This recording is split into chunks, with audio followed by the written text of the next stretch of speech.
Life is this. I like this.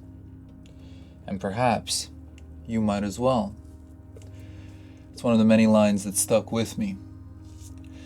You see, if you want to live life like that, you're going to have to conquer each and every one of your days with purpose, over and over again.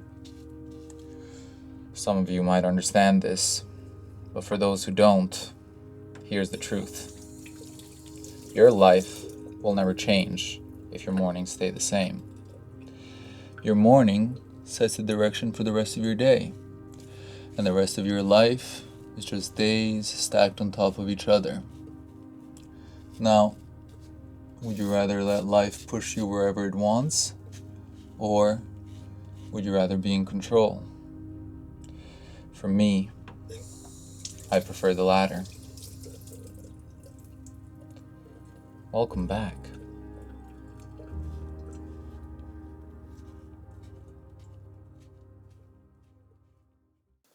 Alright guys, so I'm going to try to keep this as simple and as brief as possible, as always, and teach you everything that I've learned that has helped me improve my mind, my body, etc. over the course of the last couple of years. And so let's just dive straight into it. When you wake up and your alarm wakes you up, never ever hit the snooze button.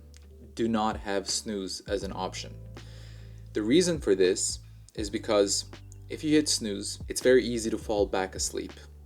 And when you fall back asleep, you're basically entering a new sleep cycle. And when you enter a new sleep cycle and the snooze keeps on waking you up, you're going back to sleep, etc., will leave you more tired.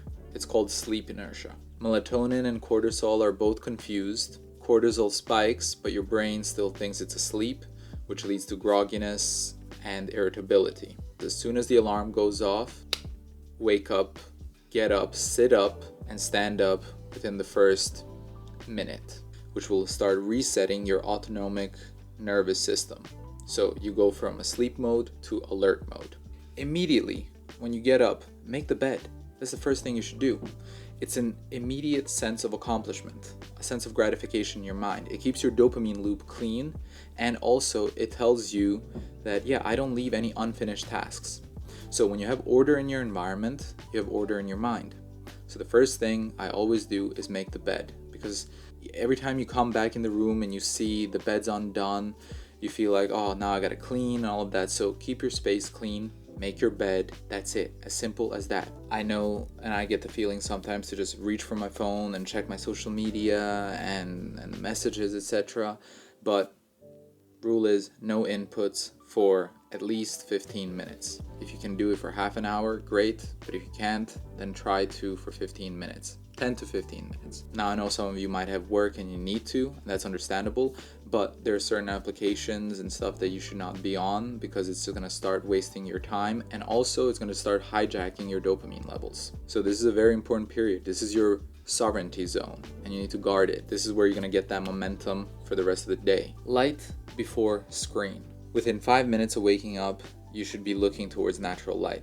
So you can step outside. If you live in a house, step outside in your garden. If you're in an apartment, maybe you have a terrace, step outside on your terrace. If you don't have a terrace, you've got a window. So open it and just look towards natural light and get some fresh air.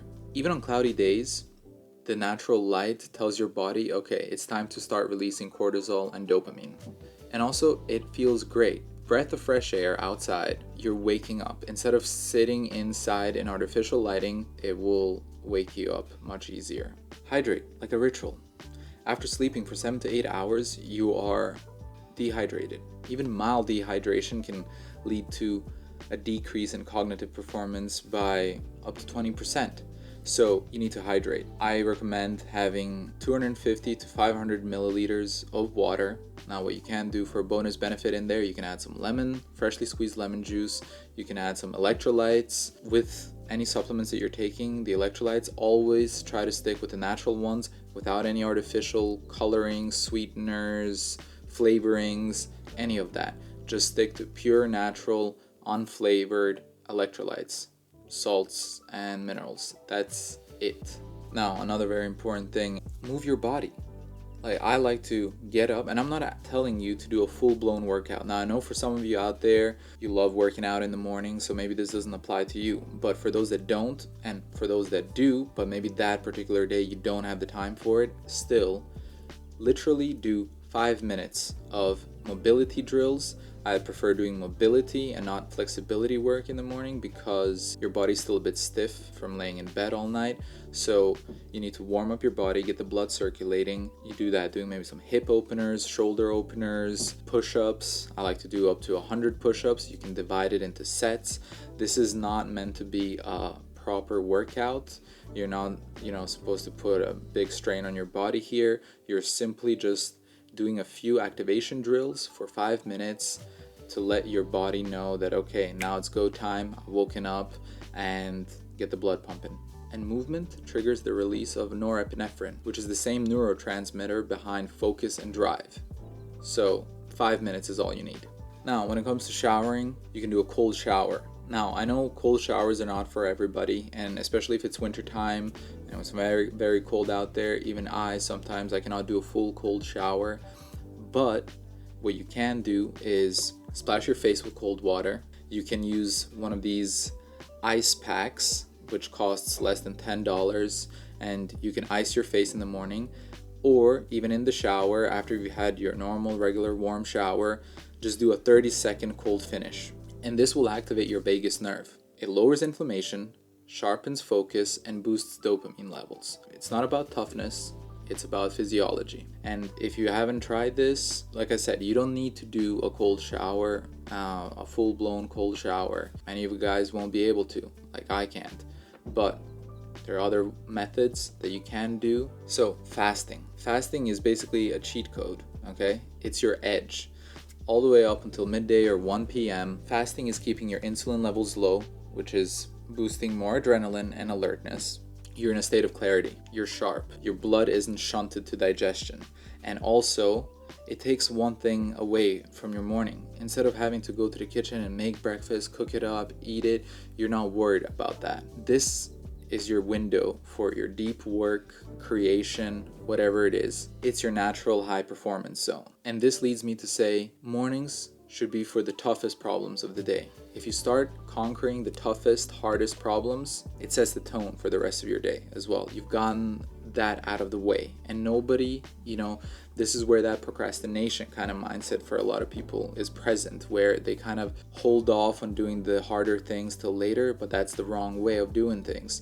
You should be doing the most difficult things in the morning when your focus and sharpness are at the highest level, and so you get that out of the way immediately. Afternoon is basically for medium problems, and evenings, they're for you, where you can wind down and enjoy the rest of the night, cook up a nice dinner, etc. So you don't want to be dealing with some hard, difficult things in the evening, because it's just going to drag your day all over the place, and you're going to feel overwhelmed, and you're going to have more tasks for the next day. It's basically something I call momentum immunity.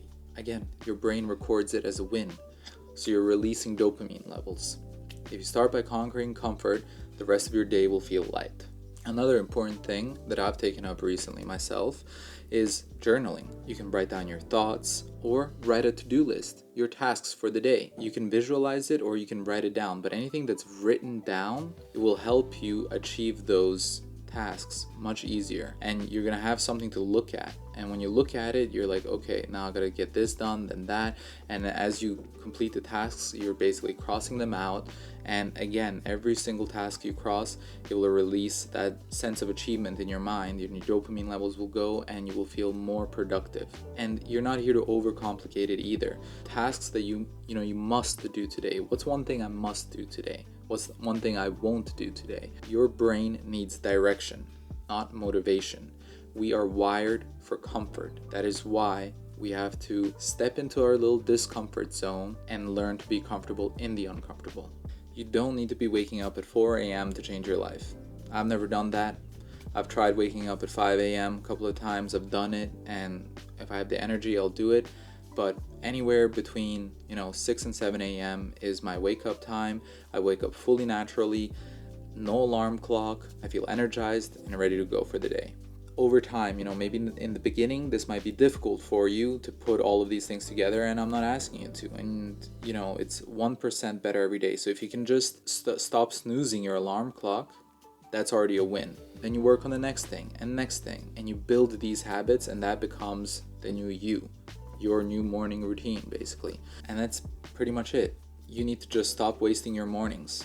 You have to win the first hour. And that pretty much wraps this video up.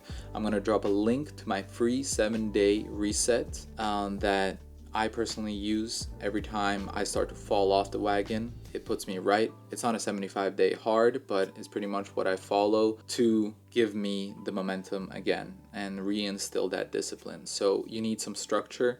So if you're interested in that, take a look. It's for free. And also I will be linking my protocols with full in-depth guides on the fitness and nutrition aspects as well, so you can check that out if you're interested. And if this video helped you in any way, click like and subscribe, and I'll see you in the next one.